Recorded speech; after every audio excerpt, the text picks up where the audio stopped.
So yeah, man, we are live. So we'll just hang out for a little bit, and one or two people may or may not join. We know how this is. Yeah, man. Yeah, I keep telling Heath we need to record a podcast where I just speak straight Jamaican Yeah, and yeah, yeah. see And how you'll that be goes. like, "What is he saying?" Yeah, maybe I can train Heath enough. It can be my translator. Yeah. That'd be a great idea, right? I was this is years ago. I was out in Colorado, with two Americans, and I'm in the back. And my phone rings, my friend, my Jamaican friend. Yeah. So of course I chatted with him, and then this other guy goes, "How many effing languages do you speak?" Like, and I do that was speaking English. Of course he wasn't sold on that idea at all. So Yeah, those conversations are always interesting when you get that phone call from a family. You're just like, you can't be speaky spooky with the family. You got to be just exactly real. Yeah, yeah, yeah, it's all good. yeah. All right, man. That's the way my wife. She's born and raised in America, but her parents are from Seoul, Korea, so she's first generation Korean. And the first time I heard her speak to her family on the phone, she was talking to her dad. I was like, "Why are you guys yelling at each other? Is everything okay?" She's like, "What do you mean?" I was like, "You were talking awfully loud." And then the way they get off, there's no like long goodbyes. It's just like, "Okay, all right, bye." And I was like, "Whoa, Yeah, that was that's nuts." abrupt. Yeah, yeah. Oh, culture is, and I'm just fascinated by it. And I've Yeah. witnessed that kind of thing, multiple times when I'm bobsledding. All the teams are out there and they're working on their sleds, and you'll hear a team across the way, and I'm like, my God, what was? You think they're about to get to blows, and then they break out laughing. I'm like, oh, If everything's okay. they were Yeah. just somebody was just telling a joke. Yeah, we did a presidential support mission out in Osaka, Japan. This was a few years ago, and we were walking down the street in Osaka, and there was some African dudes, talking, and they were speaking with so much aggression. Right, we crossed the street. Yeah, Couldn't figure if they were very angry or that's if all that's just the just way they passionate. communicate. Yeah, Yeah. exactly. So we crossed the street. Don't want to be a part of this. Yeah, man. So, all right, It's so the guys, culture. let's kick this baby off. We let me see what's going on here. I was trying to change the view, but shows how much I know. There you go. So, I'm really excited to hang out with you guys today, and I'm looking forward to some of our fans, listeners, people that we're connected with, joining us in the conversation. And if you do join us in the conversation, feel free to actually join us in the conversation, not just listen, but ask questions, make comments. We want to just kind of share some thoughts this morning on this idea of how you can change your perspective of what is possible, because so many of us find ourselves in situations and we think, man, this is it, this is destiny. And I think your stories, gentlemen, um, will demonstrate that no, you actually can change your perspective. You can actually write your own destiny. You're not That's right. destined to remain along the path that you're on. So I want to take some time to welcome both of you, Dr. Heath and Hutch, the marine investor. Guys, welcome to let's call it Keep on Pushing, hanging out with me. Oh, thanks for Yeah, having us. Very honored to man, be here. Yeah, man. So man. you know what, Heath, let me Thank you. start with you, man. Tell, because I'm always interested in backgrounds and journey, because I think it really gives us an idea of um, how you may have changed your perspective over time. And I don't think that looking at where a person is, it's only a snapshot of that. Right. So I'm always curious about the journey. So I know that you, once upon a time, were looking a little bit like Bob Marley, but beyond that. That's right. Yeah, no. It's funny when you have dreadlocks, people always want to let you know when Bob Marley's on, like you can't hear it. Like, hey, do you hear? It's like, yeah, Bob Marley's on. Like, I hear it.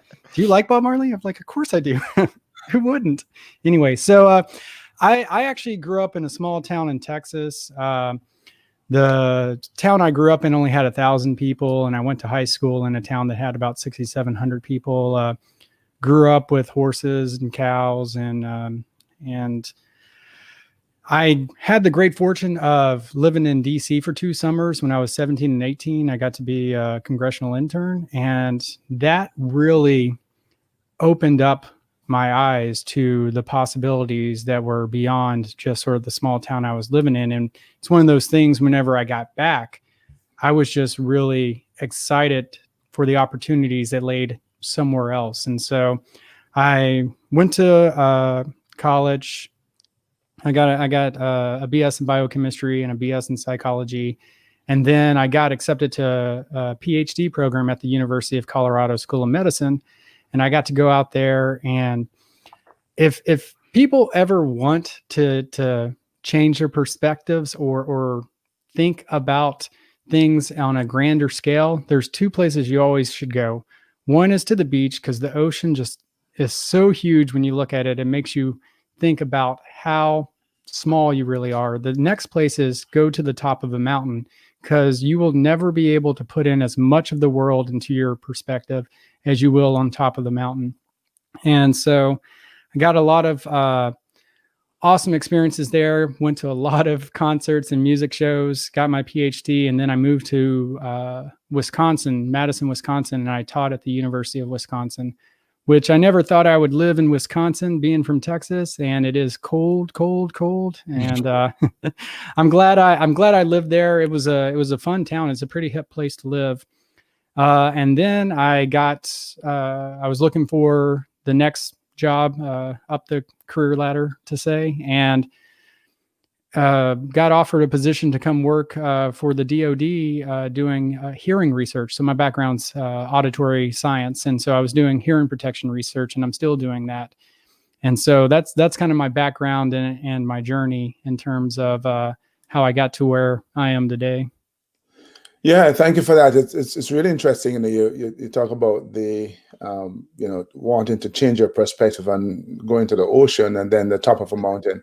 I thought you were going to say just look up in the sky, because I think about that Oh yeah, all the time, and it's so expansive. Obviously, you can never see the end of it. That's kind of like the ocean, and I think it really lends itself as well, in my mind, to all that is possible out there. So thank you for that, though. So Hutch, talk to us, man. Give us a quick background.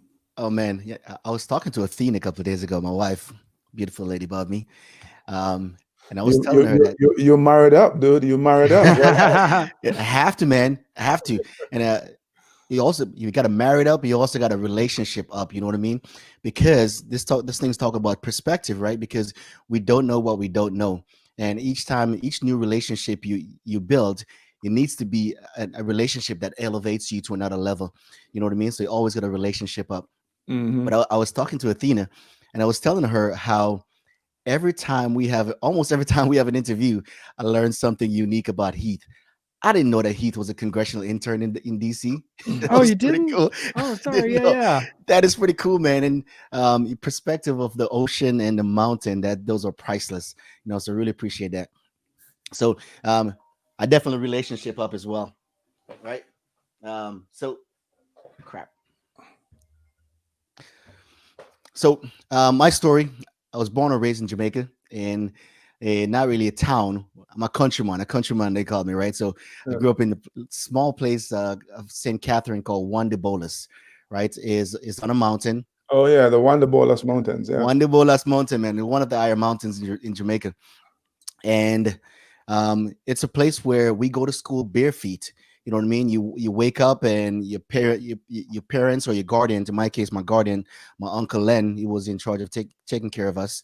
My grandmother was there as well, but she was deaf and also blind, so it was just my uncle. But he had to wake up in wee hours in the morning to walk several miles to go work on the sugar at a sugar cane factory, or picking oranges, you know what I mean, down in Warder Park. So I was left with my brother and my cousin, is 4 years older than me. So we pretty much raised ourselves in Juan de Bolas, so progressed through school. And then when I got to the 8th grade, I passed my common entrance or my technical entrance to go to Dintil Technical High School. And after that, after graduate high school, I immigrated to the United States. So I have always wanted to join the military as a young kid. And there's a pretty unique story in that. When I was in 3rd grade, I read, if there's a Jamaican watching this episode or watching this live video, they will be familiar. They should, if they are age, right? They Yeah, would be exactly. they would be familiar with the newspaper called The Children's Own, right? And I read a article that showed a Jamaican. He was in the United States Navy, and he was on a ship, and he was also working on an aircraft. So in 3rd grade, I made the decision that if I ever go to America, I want to join. There was two couple things. I wanted to join the military, and I wanted to work on aircraft. So I was fortunate that after graduating high school, my dad was able to file for me to become a permanent resident and visit the United States and become a permanent resident in the United States. So I came to the United States in 1998, and he introduced me to the Marine Corps. I loved it, and I've been serving ever since. One of the best mistakes that I've ever made, for the past 22 years. So every 4 years I re-enlist, keep making a big mistake, best mistake over and over and over again. Yeah. So but it has changed my life. So just talk about perspective, because we don't know what we don't know. One of the unique things we was talking about before we went live is the uniqueness of cultures, different cultures. And the Marine Corps is one of those places where we get exposed to a plethora of cultures. People who have immigrated to the United States from different country, or people who grew up in the United States, in different parts. And it's just very unique to be a part of this professional gun club with such unique diversity. Yeah, indeed. No, it's kind of interesting because you're right. Those of us Jamaicans around about our age grew up with children's ones, and Yep. I'm thinking of like Mooney from the Moon is this Eh, one of the stories or characters that I remember. Um, but growing up in Wanderbolus, man, where you talk about your uncle, heading down to go work, picking oranges and so on.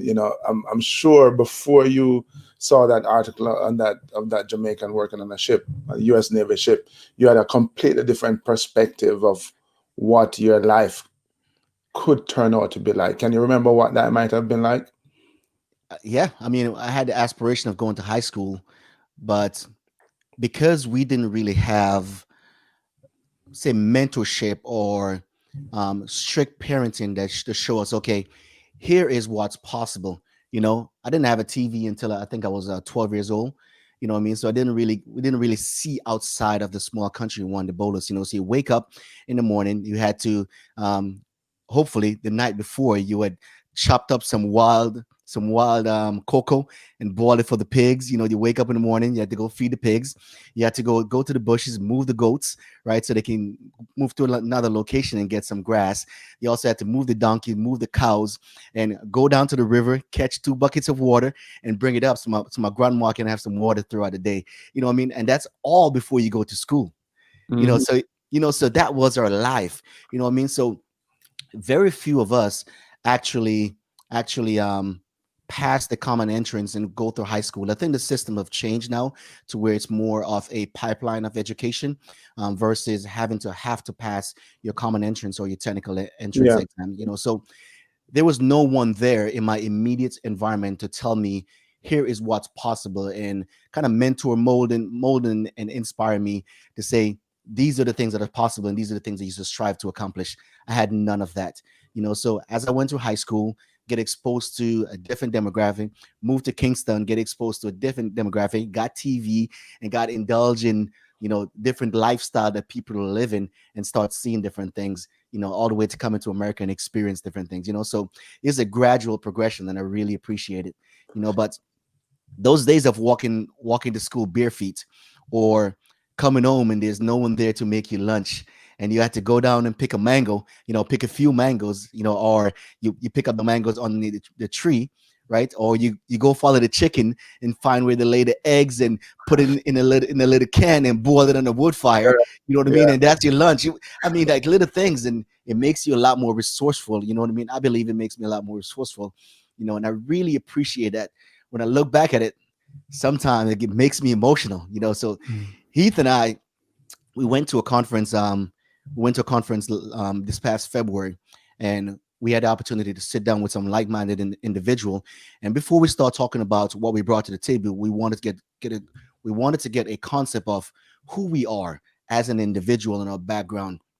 And it was right around the time that it was a few months after we closed on a multi-million-dollar multifamily properties, right? And the conference was a multifamily conference, and we were getting to that what we were doing. You know what I mean? What have we accomplished in the multifamily space? And when I got to that point, and I think back to those days of walking to school bare feet and following the chicken to find their eggs and picking mangoes and all this good stuff, I got really, really emotional, and it really it sunk in that the journey has been so blessed. So I really appreciate having that perspective from then to where I am now. Indeed. Heath, and it's kind of interesting, that Hutch grew up on a mountain.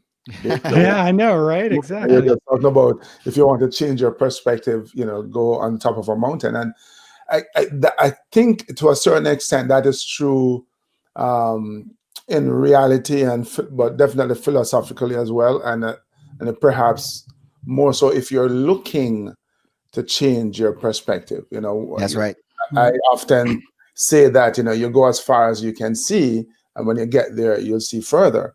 And it can be a physical journey, but it can be a philosophical journey as well. So I'm kind of curious as to what your perspective was when you were a young kid in rural Texas.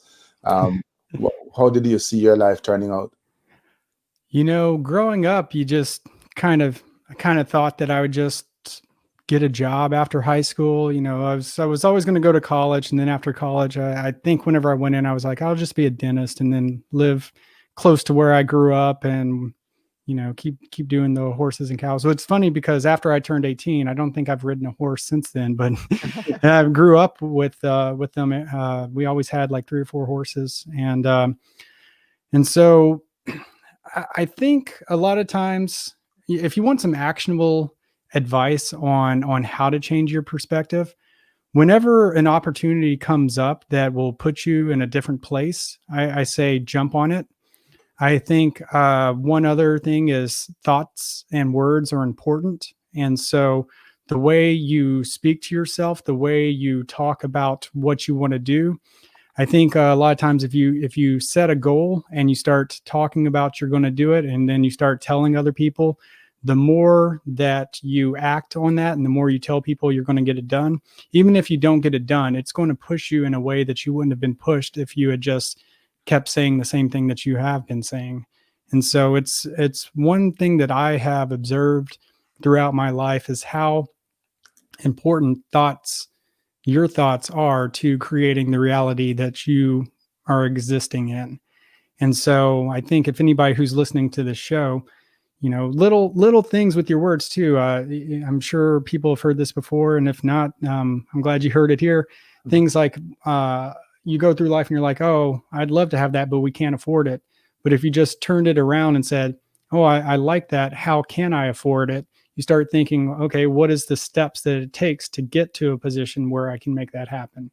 And so I think removing kind of the negative thoughts or the reasons why, you should address those and then come up with reasons how you can overcome them, or how you can know that that's a weakness and what's a different path to get around it. And so those are some of the things that I think would be very helpful and has helped me in my life whenever things get tough, because everybody knows how tough life can get. You just got to get back up and punch back and and put yourself in the best place to succeed with the goals that you want.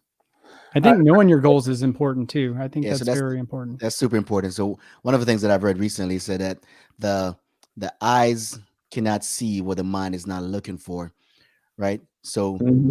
our paradigm, and that's what it was really important to relationship up for with people who can show you what's possible. So now you can look for it, right? And you can set those goals that you can strive to achieve. So one of my favorite place, whenever I attempt to meditate or meditate, I've not perfected on it, but I've tried it very quite often, right? I go to a place and it's actually on a mountaintop, right? It's on the Wonderbolus Mountain and it overlooks Kingstown, Spanish Town, and I believe Old Harbor, right? At nighttime, you can see the entire coastline lit up with all the lights of Kingston. And in the daytime, you can see the mountaintop, you can see the city, and you can see the ocean.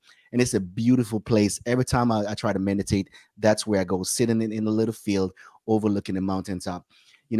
But as a young man, being in that environment, I did not value that perspective, right? So it goes back to the eyes cannot see or will not see what the brain is not looking for. Yeah, a couple of points I want to kind of uh, unpack from you guys. What Heath spoke about your thoughts on how important it is, and you don't necessarily go, hey, I can't afford this, but how can I afford this? And I know you're not speaking really of something that you read in a book, Heath, because knowing just a little bit about your story. As a DoD contractor, you ended up being on GS, and you can explain, That's right. Yeah. like me, who Gangster support. understand you the U.S. Army jargon. I'm from the British Army, my friends. Well, I'm from the Jamaica Defense Force, but we have the British Army culture. What can I say? Right. Um, and so so your pay got cut by 15%. That's right. So talk to us about that experience and how you approached it. So yeah, it's kind of crazy because going through college, you're don't have a lot of money, and as a grad student, you don't either. As a postdoc, you start to make a little bit more. I got married, we had two incomes, and then I got my DoD job, and it was paying well, and so my wife and I we got a house, we got a couple of cars, and we were just doing fine. And we're like, all right, well, still we'll start saving one day. We'll start, like, let's just enjoy our life a little bit for now while we have, now that we have a little bit more to enjoy. And so whenever I got asked to come on full time as a GS employee, a federal employee, it came with a lot of came with better benefits. However, I was reduced in salary by 15%, which was a huge cut to take for our monthly income. And at first I was like, all right, well, we can calm down on kind of our trips and spending. But I didn't want to live the life of restriction and trying to budget and cut things off. And 15% is, you're not going to be able to budget that out, no matter how good you are. If you've been living one way, it's not going to happen. And so what we did was we had to change our perspective on how we saw money as a source of income. You go the traditional route and you're like, all right, well, I got a job and that's my source of income, and that's what I use to pay for everything. I started researching on how to make more money, and there were 22 side hustles and start a blog or YouTube channel, and I'm like, that doesn't speak to me. And then I came across real estate, and I was like, oh, that makes sense. And then I came across Robert Kiyosaki, and he started talking about building pipelines of income, in which you set up a system that brings income in that you can start, let it run, and then you can focus on building the next one. And then the more you stack those up, the closer you are to being financially free. And so we were like, all right, we made the decision. We seriously decided, it was Thanksgiving of 18 on the way home, Christmas that year. We had talked about it for a couple of, couple of weeks.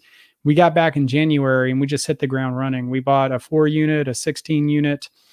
And that 16 unit, we didn't have any money for it, and so that was one big challenge. There was a lot of sleepless nights because we had it under contract. We'd lose our money if we didn't close. And so it was a real hustle and being resourceful to make that deal happen. And so just with those two transactions, we were able to replace the income that I had lost from taking the more permanent position. And I was like, wow, the power of real estate, the power of setting up additional income streams is real. And now I've been focused on it. I went to a conference, and that's where I met Hutch. And you want to talk about finding a blessing, a partner who sees potential in you that you didn't even know you had, and then pushes you every day to unlock it. That's what you need to find in a partner, whether it's someone in your relationship, or whether it's business. Someone who makes you want to be a better person. And I just feel so fortunate. And all of those steps that led me to where I am today, and to be partnered with Hutch and us controlling 75 multifamily doors and continuing to grow and scale our business, all came from a decision point to say, all right, I need things to change. How do I make them change? Yeah. And you just go and you find out the information, you talk to the people. Hutch was talking about relationship up, and that's exactly right. You got to find people who are doing what you're doing, and just talk to them and get to know them and find out how they got to where they're going. And then you start trying it yourself. And the more you try, the more you do, the more you get better at it. So Indeed, two important points, because last week I spoke about networking and nurturing those relationships. And when Hutch spoke about relationship up, sometimes when people hear the term relationship, they're thinking about intimate relationship. right. Started the conversation with that about his wife Athena, but while that is so, it's also about the other relationships, such as the one he has with you. So I'm going to ask Hutch to touch on that a little bit more, but for both of you as well, because my friend Ensom Vibes Warren, another St. Catherine man, Hutch, he's asking about opportunity. How do you know that the opportunity is actually worth going for? What does a process look like? And I want to kind of jump off by saying, in my view, a lot of times when people hear the word opportunity, I think people look at it as a gift, in a nicely wrapped in pretty paper with a bow, and kind of untie it and enjoy the contents, right? But opportunity is really a chance for you to get to work. And I heard that in what you were just saying, 15% pay cut, and you decided to pursue real estate. And I think, Hutch, you have a similar kind of experience where you came from Jamaica and your dad was, killing it with the overtime, being a true Jamaican, 2-3 jobs. And you did not see that as an opportunity, but the Marines was your opportunity. So take us through that if you could. Yeah, absolutely. We appreciate that, the segue. So like I said, the Marine Corps is one of the best mistakes that I've ever made, right? And in anything that you do, they're going to be struggles.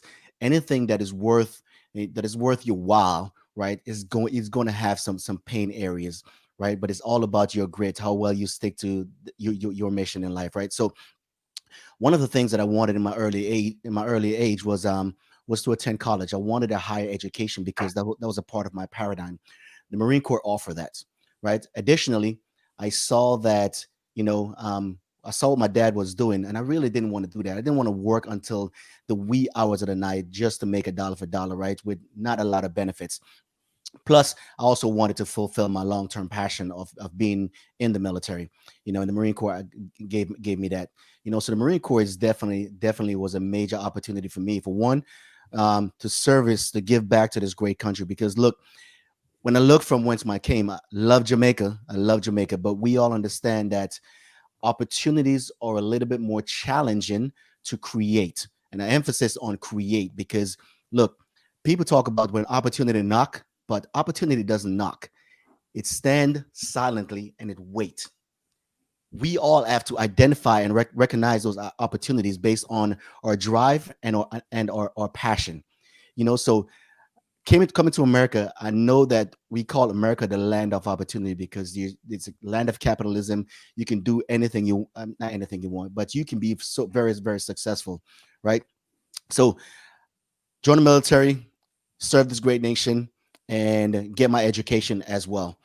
So I grow through that, and it has been amazing. So I'm loving it. Yeah, cool. So I know because you guys obviously got into real estate. You met at a real estate conference. Talk to Right. us about that process of how did you get started into real estate, Hutch, and then decide to take it to the next level? Yeah, so that also talks about paradigm too, right? Because the traditional way of thinking, I would believe for most American and most people around the world, is to go to high school, go to college, and get a good job. Buy a house, have a wife and 2.5 kids, and dogs and 2 birds, or 3 kids and 2 dogs, 2 birds. In my case, right? So that's a traditional way. So single family property was a part of my concept, was part of my paradigm. So when I got stationed in Hawaii, and after I married to Athena, I wanted to buy a house. And in Hawaii, things are very, very expensive, but I could have bought a condo, and I could have afforded a condo, but my paradigm was I wanted a single family house. So I got married in 2001, and it was not until 2005 that we bought our first condo. We bought it for 161,000, utilizing the VA loan, and we I went on deployment directly after purchasing the property. We put a renter in that property, and before I returned 6 months later, Athena had sold that condo for $235,000. Right, so a significant profit. But my paradigm still remained in the single family space. So we rolled all that money into, actually paid off some bills and rolled the remainder into a single family house. Right. But at this point, we kind of developed a passion for real estate and understand the power. So we bought something that we could put some money into and renovate it. So whenever our PCS, a permanent change of station from Hawaii, because that's what we do in the Marine Corps, we move every 3 to 5 years, right? So we bought something that we can put some money into. So we did a live-in flip. We upgrade the appliances, upgrade the lightings, update the paint, update the landscape, so on and so forth. And we were planning on selling that house for a profit whenever our PCS. Now, market downturn, IPCS at the end of 2009, in a downturn, and it cost me $55,000 to sell that property. Right, game changer. So I was fortunate that I was saving, I was investing. And I was also the seller's agent. I was a realtor in Hawaii, so I had made a couple $1,000s, and I was able to offset that cost to sell that property. You know what I mean? So these little things, we set goals, but we cannot control things from a macro perspective. But how are we going to become successful? We're going to become successful based on our grit. That thing we like to call in the military the stick-to-itiveness, right? What goals do you have, and how much are you willing to stick to it and get it accomplished? So cost us $55,000, sell the house, liquidated a lot of savings, and we got the house sold and moved. Got down to Pensacola, focused on my education. That was one of my goals of joining the military, is to get my education. And PCS to California. And then when I was moving back to Florida from California, I met my dad, and my dad was telling me about how we can actually flip properties, buy, renovate, rehab, and sell a property using other people's money. I was intrigued by that, right? You also talk about the possibility of doing multifamily, but multifamily in our concept was, a duplex, a triplex, and a fourplex, right? Yeah, so you're talking about another change in your perspective, though. Oh yeah, change in perspective. So my dad, he taught me everything he knew, right? And his perspective changed, his paradigm changed, he was teaching me along the way, right? And I really, really appreciated that. So I got down to Pensacola. We started flip using other people's money, and one of my realtor came by and was like, "Hutch," Stacy Pruitt. He came by and was like, "Hutch, I have this 55 units that I think you might be interested in." And I was like, 55 units, multifamily properties? How in the world am I supposed to afford that? It was like, well, I don't know. But then it clicked. I remember in that seminar that I went through to learn about how to flip property, they had talk about them purchasing multifamily properties with other people's money. So I was attending the local meetup down here. It's a real estate meetup where they talk about flip, and there was a few guys. There was about 3 guys in there that did multifamily. So kind of talk to them about how this works. Like, well, you can raise the money. Word, so I started talking to folks, and they were saying, okay, Hutch, it's in our area. If you can get it on a contract, we will invest with you. So that was another paradigm shift for me, right? And it ended up being that that property had some Chinese drywalls, which has the potential to create some issues, right? And that's not something that we were willing to accept. So we walk away from that deal. But that was a change in my paradigm. So after that flip, Athena and I sat down, and we decided to go fully into multifamily space, and we set a goal to syndicate 100 units in the next 12 months. So this was June of 2019, May of 2019, May to June 2019.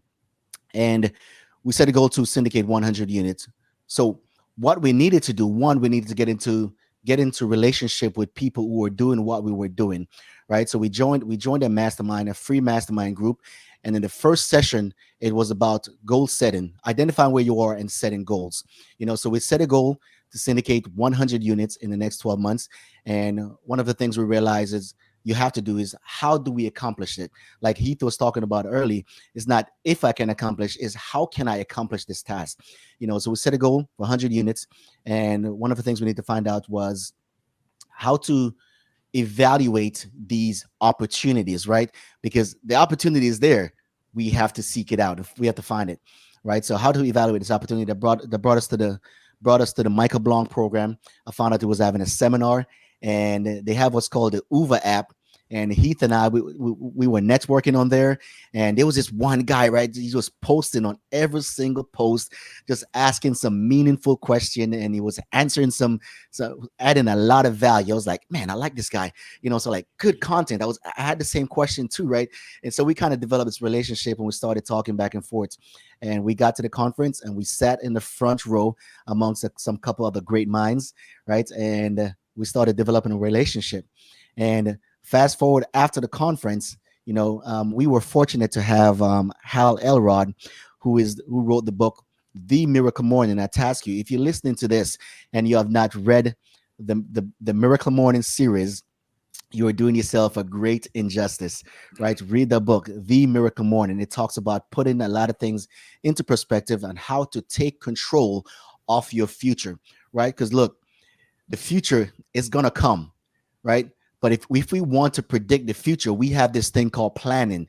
We have the ability to look in the future, bring it into the present, and do something about it. And that's what planning is all about. So the Miracle Morning talks about the 6 lifesavers, which is silence, affirmation, visualization, exercise, reading, and scribing. And all those are the habits, those key habits of people who are very, very, very successful. So Heath and I, we decided to become accountability partners after the conference. And Heath was training for Ironman, and I was underwriting properties. And, we started underwriting properties together to make sure that, to see, am I identifying the opportunities that are there? And Heath, the same thing too. He's identifying the opportunities that were there. And we started putting our knowledge together, realized that Heath is super savvy with putting the numbers exactly where they need to be, and also understanding the second and third order effect of what happened whenever we change some numbers, and we kind of put our minds together and realized that we work very, very good together. Our conversation was very synergistic, and, we took it from there. Heath? Awesome. Yeah. So first of all, I heard a little military coming out there. You didn't ask people to go read the book. You tasked them. I'm familiar with that term. Yeah, but check it out though. Maybe 98% of this people who are watching this video will not take action, right? But that 2%, they're only going to take action whenever it becomes important to them. Mm-hmm. Right? Because look, my friend Sir Patham, Gunnery Sergeant Sir Patham, he told me about the book Rich Dad Poor Dad like 15 years ago. I did not read that book until like 2017, 2018 time. because it was coming towards the tail end of my career, and I needed to find something else that I'm passionate about. And real estate is something that I'm passionate about. So whenever it became important to me, I actually read the book Rich Dad Poor Dad, which was another paradigm shift for me in understand the difference between assets and liability. So now that you know that, only 2% going to take action on the information they receive from this broadcast, you need to be that 2%. So yeah, they're tasked to get into that 2%. So talk to me, because I know you guys had set a goal to have 100 units. You mentioned that you have 75 at the moment. How did that goal come about, and how were you able to accomplish that 75% of it so quickly? So like Hutch said, it was taking action and getting back to the question that was asked earlier about opportunity. How do you know it's an opportunity? I think that marries really well with what Hutch was just saying. You'll know it's an opportunity when it's a decision that you know that if you feel very strongly about it working out one way or the other, that it's going to change things. And so what it was is for the first part of that 75 units, I was just looking on my phone and I found a 16 unit, and basically I could either look at it and be like, oh, in fact, talk about two different perspectives. I showed it to my wife and I was like, hey, look at this. This is what we need to be going for. And of course, like I said, we'd spent all our money on the 4 unit and didn't have anything. She was like, oh, bless your heart. That's a good 5-year goal. Why don't we make that a 5-year goal and work toward that? We can't do that right now. And I was like, I think we can. I've been watching a lot of YouTube videos. I've been reading a lot. I've been doing a lot of research. I've been, networking with people. I think we can get this done. She was like, well, tell you what, if you make it happen, I'm all in with you 100%. And that was an opportunity. So I called up the county records office and found out who owned it. I called the owner. I talked to him directly. I asked him if he'd do seller financing. I negotiated everything, and it was my first time. I didn't necessarily, maybe it helped that I didn't know what I didn't know, because then I was able to ask for things that you probably wouldn't have asked for, and I think I was very open and honest that, hey, this is the first time I'm doing this, but I know you're wanting to sell it. And I think taking the opportunity was there, but I could have just looked at it on my phone and said, oh, that's a cool thing. Maybe one day in the future, I'll go do that. It was trying. If I failed, I failed, but at least I was going to try. And then for Hutch, the same thing with the 55 unit that added to the portfolio was he went to the conference, he networked, and he demonstrated his value to other people so much that they were like, hey, we're working on this. Would you like to work on it with us? And of course, Hutch was like, hell yeah, I'd work on it with you. And so fast forward now, we got other things in the project that's going to get us above our mark that we're really excited about. And that all came from when you take action and when you work hard toward your goal, it does not go unnoticed, especially if you're networking with the right people who see your effort and see your hard work that you're putting into something. And you may fail, but what if you don't? That's the way I've always looked at things is, it could go completely wrong, but if it does, you get more life experience to take with you to the next venture. Solid point, I think, because to go back to the question that Warren asked about opportunity, you can't know you're creating those opportunities really from sometimes something quite nebulous, or you may be unsure. But it's okay even if you don't have all the answers, and chances are you'll never have all the answers. If you sit back waiting until you have all the answers, all your ducks in a row, then you would have missed the opportunity. You'll not be able to create it. And I think what you just said to us completely demonstrate that. Guys, I'm enjoying this. We could go on for, a much longer time, but guess what? I have another interview in about 10 minutes. So No maybe, worries. yeah, I Yeah, should. this has been fun. I love this. It's This been is fun. Yeah, great. I too. like this format. Yeah, I know it's obvious you love hanging around Jamaican, so that's what it is. Us Destiny. Jamaicans would like to hang around Texans. I don't know. It could be. It could be. But Yeah. so guys, I have your information up here. 8squaredcapital.com. Tell us a little bit about that company, and whether you're looking for investors, partners, and so on. Absolutely. We are a company in which what we really want to do is help provide apartment investing opportunities to retired service members. We want to give back to the people who have served this country. And we think that when people get out, there's sometimes not a lot of direction and what to do next. And so we think that we were hoping that retired service members could leverage our experience in the multifamily space, our connections to help get them into apartment deals.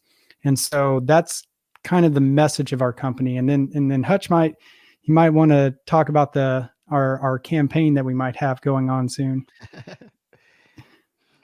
Yeah, so it's absolutely important that we assist the veterans with getting their time back. And I say getting their time back because, look, a lot of veterans, after they retire, after 20 years of being in the military, typically what happened is that they leverage their experience, they use their experience and transition that experience out into the civilian sector and work another 20 plus years, right? So we want to afford them the opportunity to invest in a cash flowing asset, cash income producing asset that offers significant amounts of tax benefits and capital preservation for them to create long-term wealth and get their time back. So they don't have to work another 20 years. Maybe they work another 10 years as they fulfill their retirement financial goals or their foundation, right? Now, what we're looking for in the next 24 months, what we committed to is this. We're committed to syndicating 1,000 apartment units in the next 24 months. It's a big, audacious goal that we have. But look, if we don't make 1,000, we make 600. It's better than making 60 out of 100, right? So set the big, audacious goal and we accomplish that. And we believe we're taking on the responsibility of improving the life of 1,000 residents by creating clean, safe, affordable housing for them while providing knowledge and investment opportunity for veterans, also to high net worth individual, providing the capital preservation and tax benefits, investments, and cash flow for them. Indeed, boy, talk about change in perspective. From as we'd say, Jamaica, a little youth, young boy, going to school barefooted, feeding the goats and all that stuff, to doing some amazing things. And a dude from Texas as well who, I'm just a small town country boy. Their perspective have definitely changed. Country boy, countryman. Yeah. But thoroughly enjoyed the conversation this morning, gentlemen. I really wish I could continue, but other duties call.